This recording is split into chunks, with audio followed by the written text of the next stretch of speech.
You're tuned in to Women in America, the podcast that dives deep into the issues shaping gender equality in the U.S. and beyond. Hosted by Pari and Eve, public health professionals by day, content creators by passion, we bring you expert insights, compelling stories, and actionable strategies to push the fight for equality forward. This season, Rights at the Crossroads unpacks the intersections of reproductive rights and gender justice in today's America. On this episode of Women in America, we're joined by lawyer Rachel Cohen, who shares her expertise to brief us on the decisions that the Supreme Court dropped and rocked the nation with on their last day in session. Let's dive in. Hey everybody, I am joined today by a really special guest. Her name is Rachel Cohen, and I have to tell you, my first experience of Rachel was actually on my TikTok FYP. She popped up talking about some shady shit that was going down with the law firms in the US, and she is a lawyer herself. And so it's pretty surreal of me to take like my FYP and now turn it into real life because I'm sitting down with her today. So Rachel, why don't you share with the folks what you're about? Yeah, thanks so much for having me, Pari. And it's nice to be talking individually. We've obviously been at a couple of similar conferences and events and in some group messages, and I'm looking forward to a one-on-one conversation. But that existence of that video and kind of everything that came from it happened about 3 months ago, 3.5 at this point. And since I guess the video itself was about my former employer, which is a large corporate law firm called SCOTUS, but not really just about them, but about the industry broadly and Donald Trump attacking large corporate law firms in an attempt of kind of controlling the legal industry and preventing certain cases from being brought, usually those that challenge him, and also just like some vindictive bullshit that had to do with him being upset about things that happened in his last term. And that went I don't even know. It's weird to call it very viral because it's more just like it impacted my life very dramatically. I was posting a series of those videos while I was still employed at SCOTUS and then ultimately ended up resigning. And that resignation letter I read on TikTok and got really large as well. So since then, I have been just doing a lot of awareness campaigns related to the Trump administration's kind of attacks on the legal industry, on the judiciary, etc. I'm now part-time employed on a consulting basis at a new law firm, and also just doing what I think everyone is doing, which is trying to wrap my head around what on earth is going on in Trump 2.0.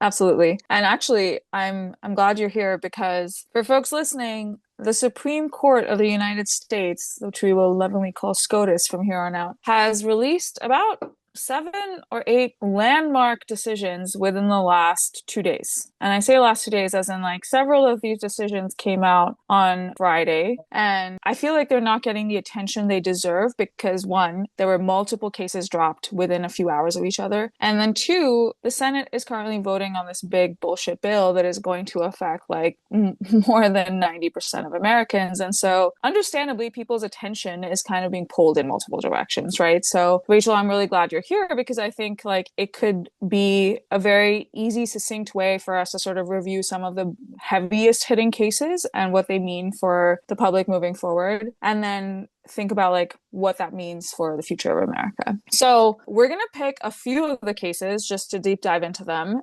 but there are more. So maybe we'll have Rachel back actually for a part 2 on this.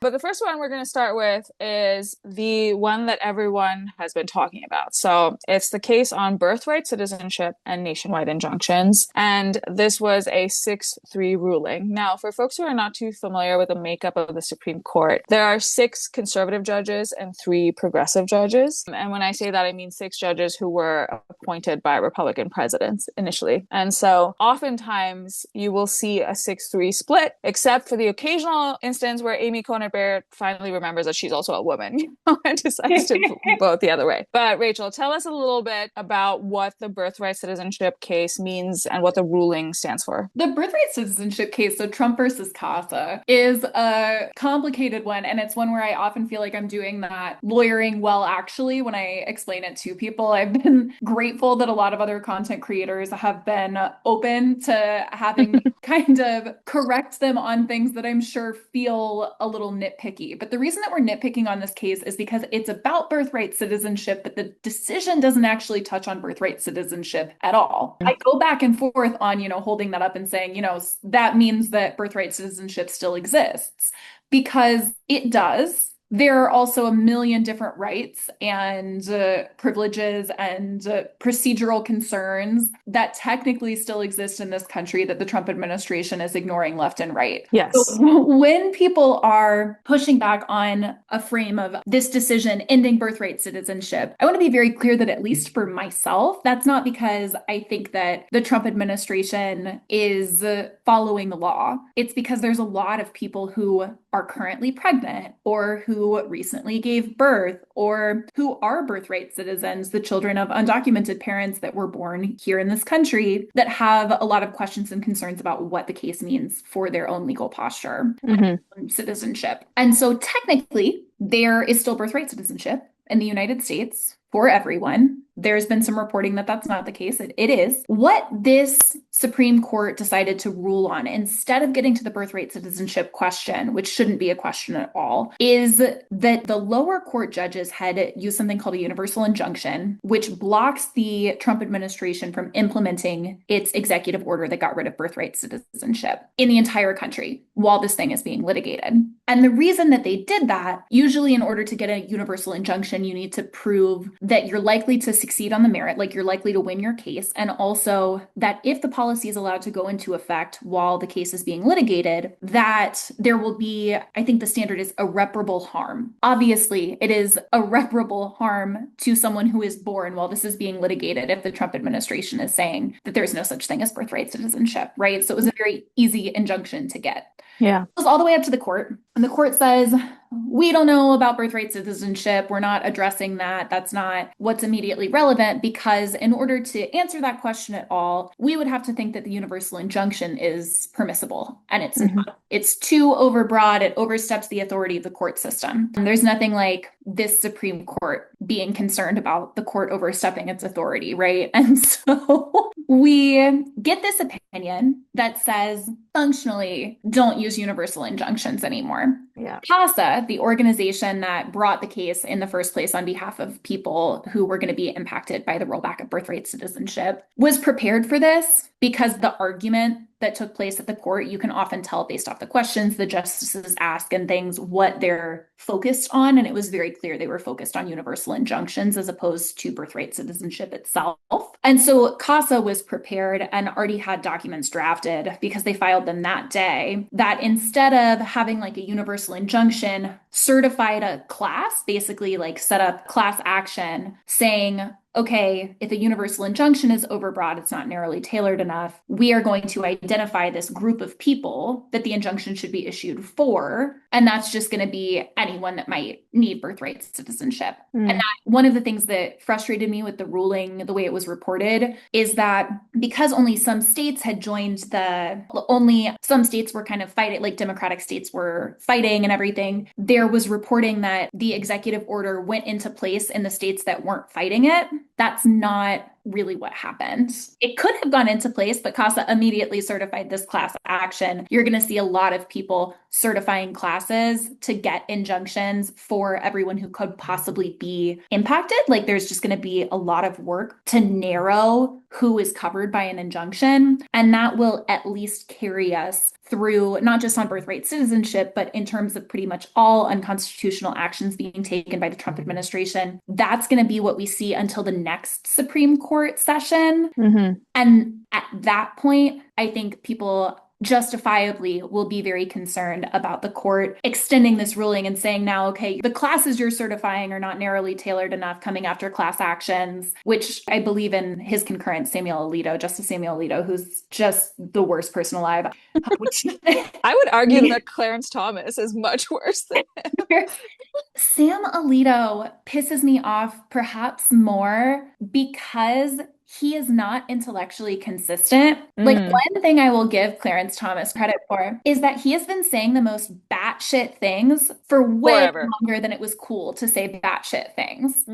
He was like 20 years ago going and being like, Actually, I don't think anyone should have due process. Back when people would say, well, that seems like a crazy thing to say, as opposed to that being a key tenet of the Republican Party's platform. Yeah. So he is at least intellectually consistent, whereas Samuel Alito will go from like, you can literally sometimes use, people will come back and like cite Sam Alito in a dissent where he's like, that's just not applicable. And it's like, what do you mean you said that? Like, Right. Yeah. but Okay. so This is Samuel Alito actually, has a footnote no, that I says love like, this. I no love class this. actions. And honestly, I have to give gratitude to you because, like, I don't think I could have ever thought there was a positive thing about Clarence Thomas. And now I'm like, oh, look, perspective changed. So thank you, Rachel. Well, he's literally since the 90s. He's been like, He's been psycho not since the beginning. convinced. I love, I mean, yeah, it's so funny because that is actually classically what we as in like public health creators and content creators in the space, in the like democracy spaces, is like one thing about MAGA is that they will just like go with whatever talking point is thrown at them, right? And so I'm like, they are consistent in their insane level of support for insanity. And that is, I guess, Clarence Thomas has been doing that, like you said, since before it was cool. So No, 100%. And everyone was like, I mean, what a crazy outlier. And now he's like the norm.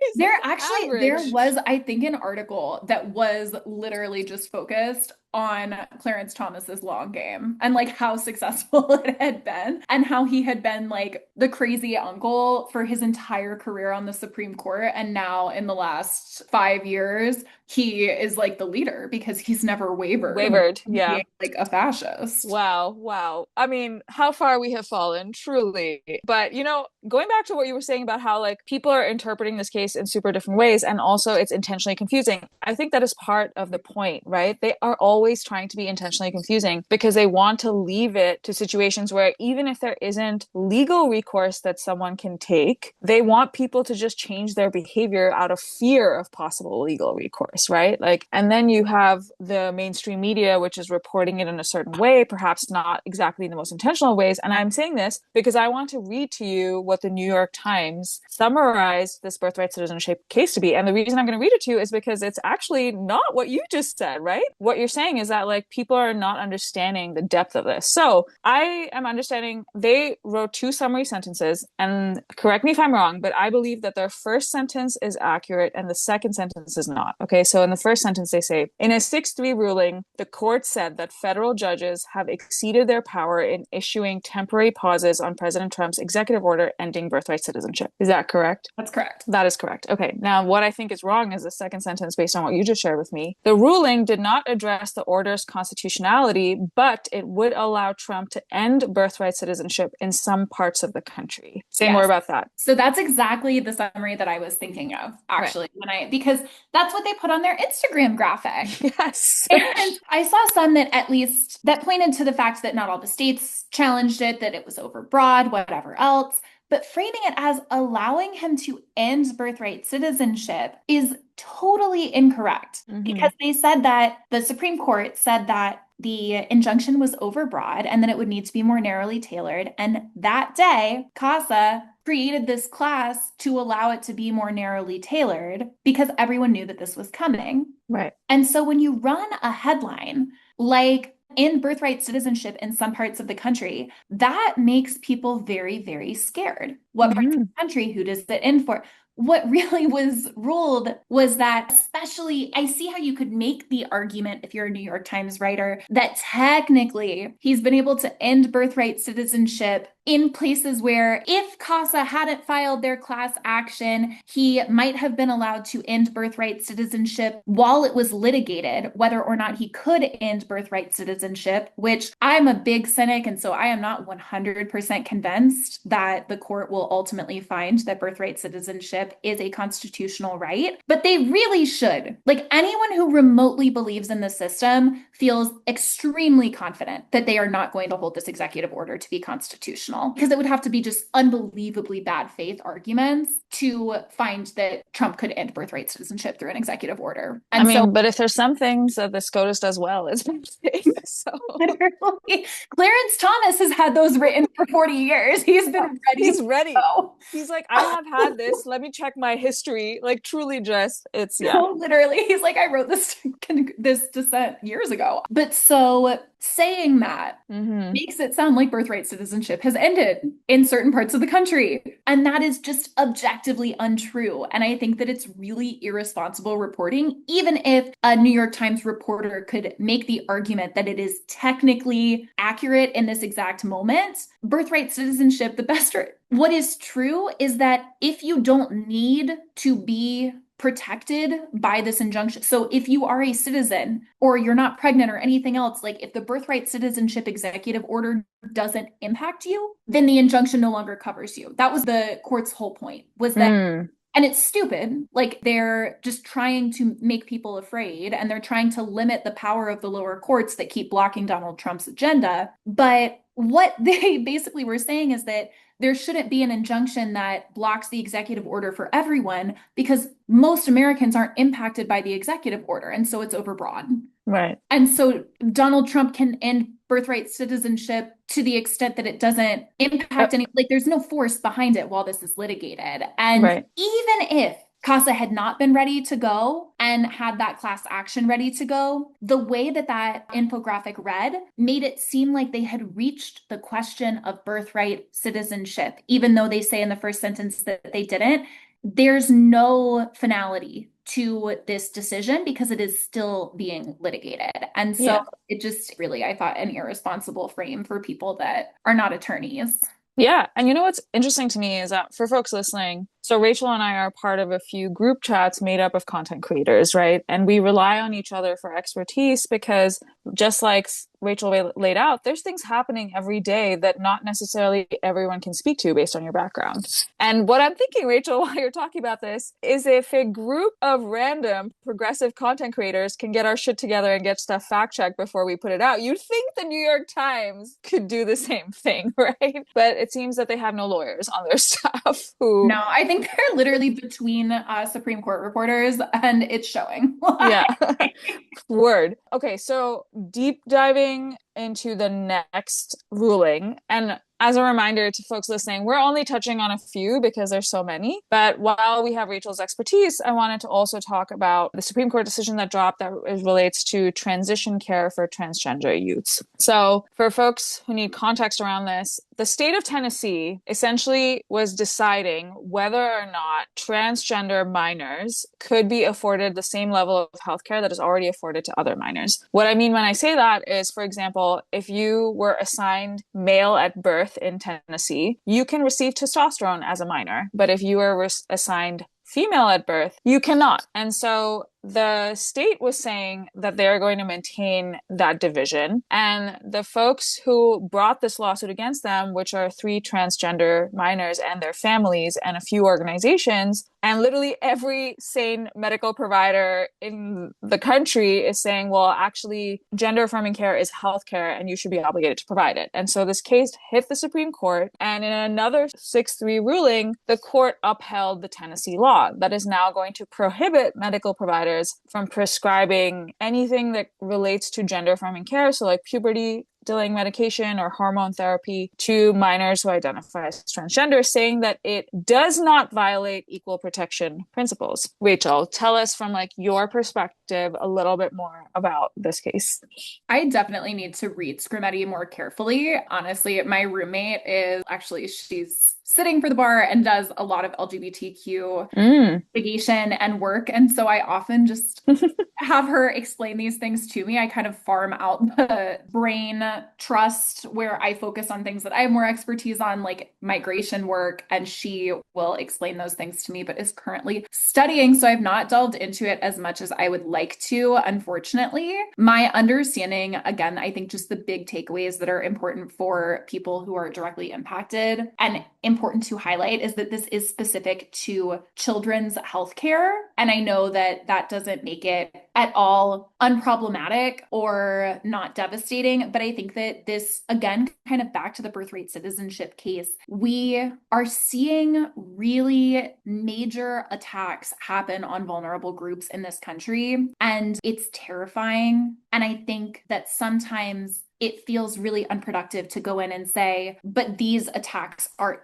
limited to specific groups of people. And I think it is worth having those conversations only to the extent that we can do our best to hold people to the lines that they themselves have established. So there are additional, the ACLU, for example, is pointing out that there's another kind of set of arguments that the court did not reach related to parents' rights to make healthcare decisions for their families. In a world where there was logical consistency in the Supreme Court, that would be the type of argument that the court would have made, to support, right? Yeah. Like, this is the same court that would be very unlikely politically to be on board with, for example, minors having access to abortion care without parental consent. That would say that parents have a right to direct their children's medical care. And so the ruling of the Supreme Court, that argument was made in the briefings of Scrimetti, and the court didn't reach it. And so all of this to say, I go back and forth on the utility of pointing out additional arguments that are available, or of pointing out that the court didn't find that, because I don't think they're operating in good faith. And I understand that people feel really frustrated with the notion of kind of the good faith liberal coming in being like, well, actually, the court,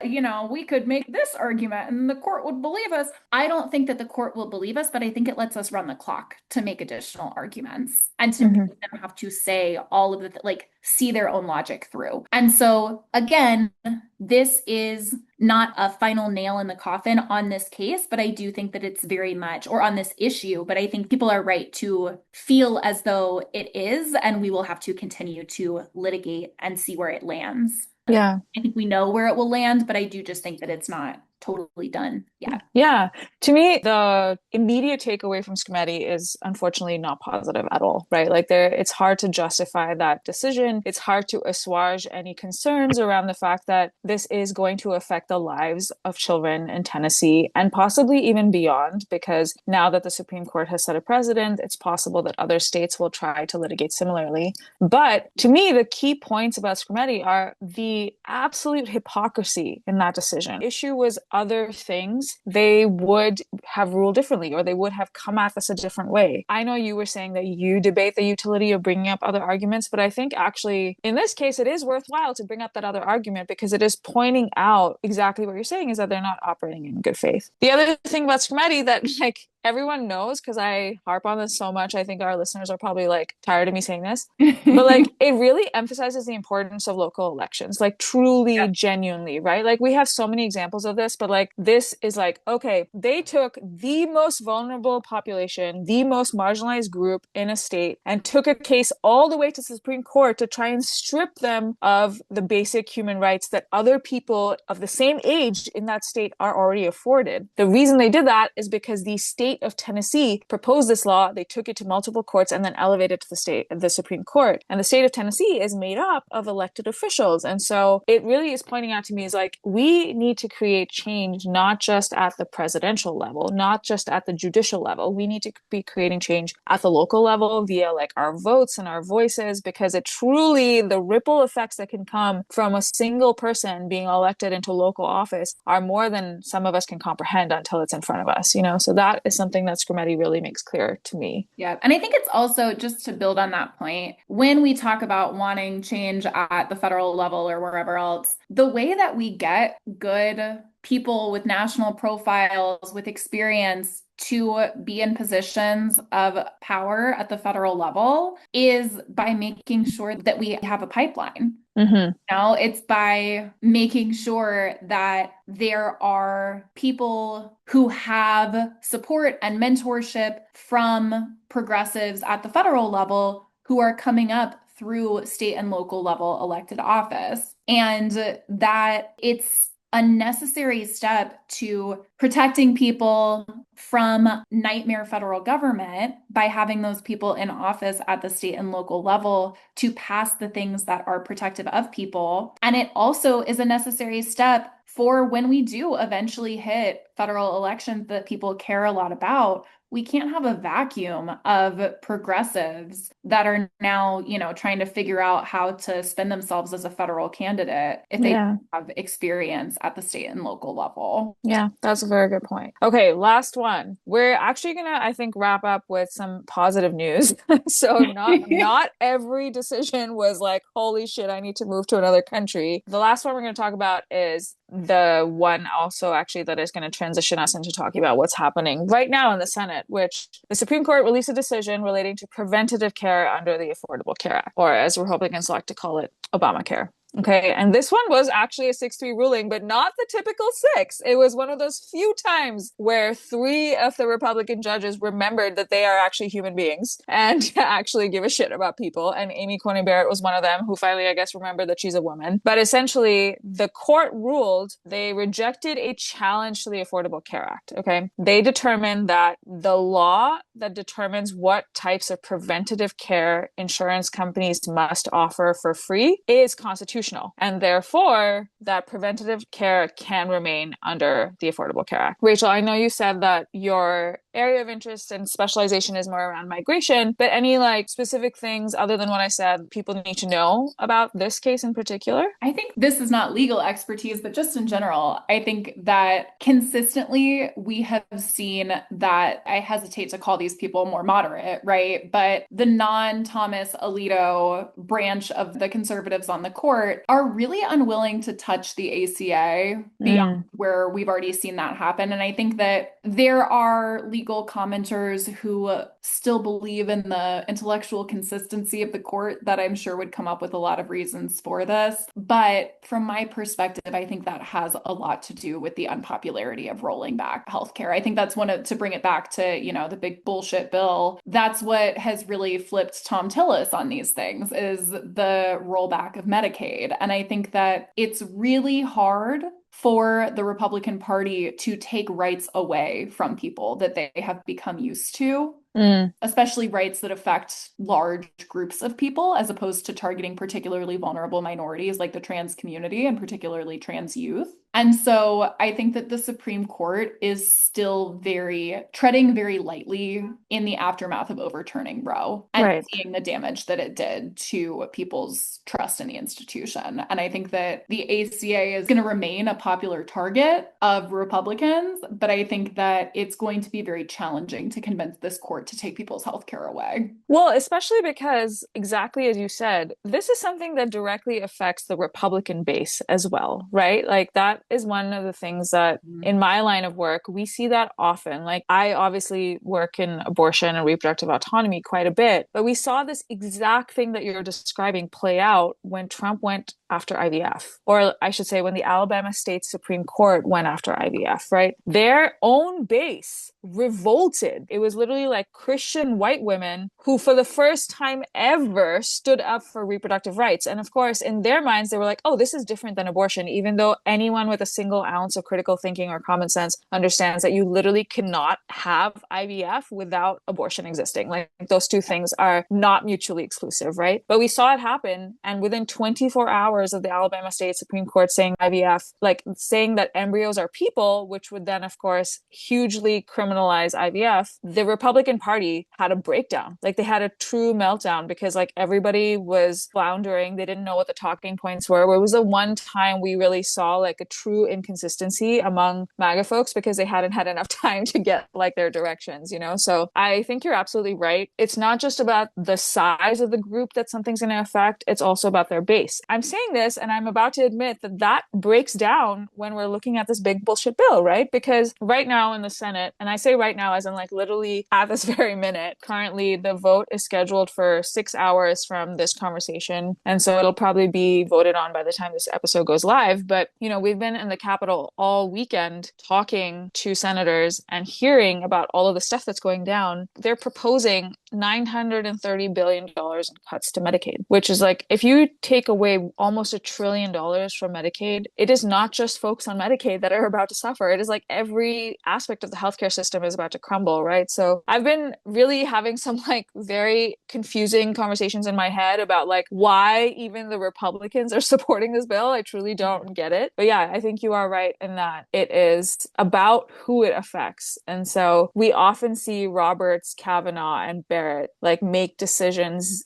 differently than their typical voting bloc when it comes down down to that. But it is interesting that you say like the fallout from Roe, because, you know, even I actually started our account in response to Roe being lost. So we've been working in reproductive health and advocacy professionally for 15 years, and still are as part of our day jobs. And then we started the content and the advocacy account because we realized that the average American is not hearing from reproductive health experts. So they're just hearing this like really intense misinformation and frankly just lies online about abortion and reproductive health. And I don't necessarily know that we've experienced what you're saying. Like, I think that in our world, the fallout of Roe has been that more and more conservatives are starting to believe that it is actually acceptable to control women's bodies. We feel like there's been a normalization of that kind of approach and talk. So maybe give me a little bit of happy news and tell me that that's actually not what you're seeing. Well, I mean, I think that it's important to note that every time abortion rights have been on the ballot and the fall of Roe, they have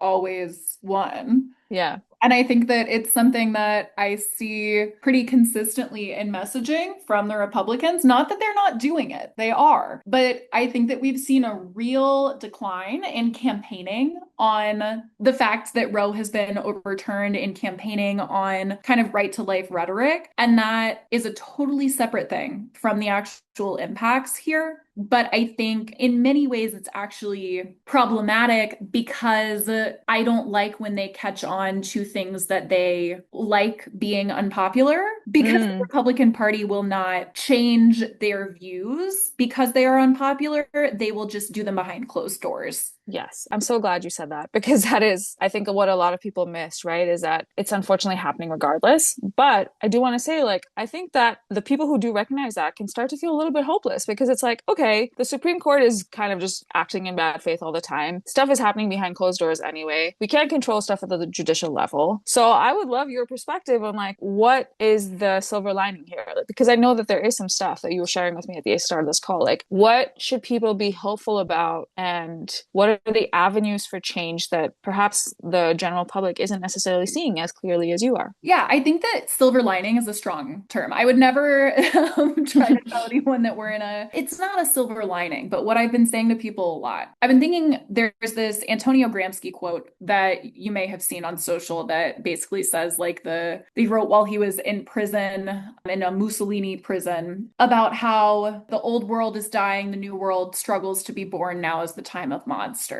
And whenever we learn about massive change to structures in society, it's almost always following a period of really deep turmoil. And the right has gotten us into this period of really deep turmoil. And I think something we have to be very careful about is assuming that just because it's the far right that got us into this space, that the outcomes have to be their policy agenda. And I think that Zoran has made a lot of people so energized for that exact moment. Is I think that people are starting to realize this is about deep dissatisfaction, and the right has figured that out and started channeling it earlier. But if the Democratic Party could get it together and stop running on like, we just want to go back to 2012, there's real possibility for transformative change here, right? Like the Hyde Amendment, there's the inability to fund abortion in many states with public funding or on Medicaid. All of these things were bad before Trump, and they all needed to change as well. And so I think that maybe that's not a silver lining, but it's just a frame that I'm often bringing. So, you said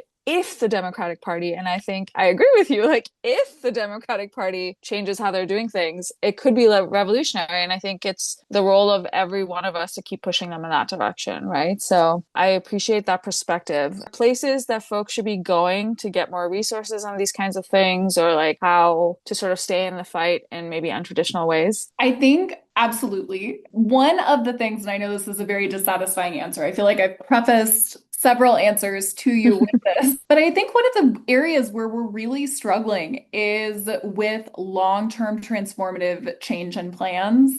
And that's something the Republicans are very good at because they're patient in a way that it makes sense that we're not, because it feels so urgent to fix these things now, because it is so urgent. It's ruining people's lives on a day-to-day basis right now. And so I think that when I come back and say, yes, there's lots of kind of long-term court reform plans that we need to be educated on, not because that's going to be what saves us from the current moment, but because if the type of grassroots action that we're seeing across the country is successful and we get this kind of galvanized version of the Democratic Party, we need to know what they are going to do. And there's a lot of organizations that are working on putting forth like court reform plans and outlining in reports, what could we do if we are in a position of federal power to shift the courts back and make them work for the people again? Because I think that the Supreme Court in particular is one of those areas where people feel so demoralized because it's lifetime appointments that it just feels like, we're going to throw our hands up because there's nothing that can be done. There's actually a lot that can be done with a motivated Congress.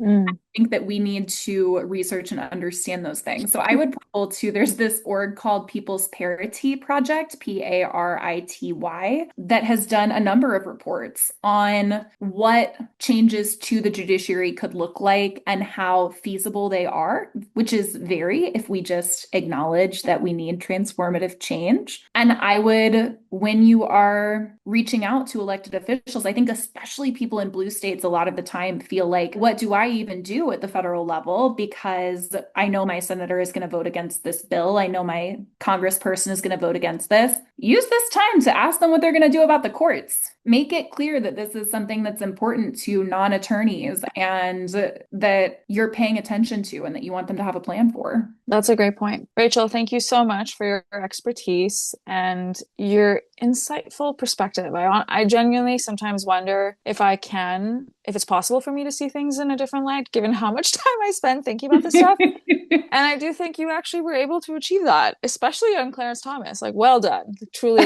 Well, thank you. And to be clear, strongly against. Yeah. I know. I'm just grasping at straws. Whatever we can get. Yeah, frankly. Tell the people where they can find you online and beyond. I am at Cohen, COHEN.489 on Instagram and TikTok. And then I also have a RachelCohenOfficial.com that has a newsletter sign up for a newsletter that will come someday, even if it has not yet. Long-term strategic planning right here. Exactly. There we go. Yeah. Thanks, Rachel. I appreciate you so much. Thanks for tuning in to this episode of Women in America. While the Supreme Court continues to disappoint, as evidenced by their decisions on birthright citizenship and healthcare for trans minors, we need to think about this as a long game and get working on strategies to transform our futures. If you enjoyed this episode, share it with your network, and don't forget to subscribe wherever you get your podcasts. For additional resources, follow us on social media at Gemma_Talks. See you next week.